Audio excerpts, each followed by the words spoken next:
Goodyear Reveal conventional wiper blades are a quality addition to any vehicle. This brief video will take you step by step through their installation on vehicles with hook wiper arms.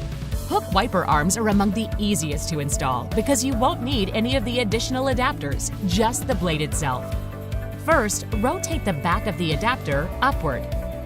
Next, push the wiper arm end through the hole in the front of the adapter. Then, pull the wiper blade past the front tabs in the adapter until the wiper arm locks into place. Depending on your vehicle, you should feel or hear a snap or click.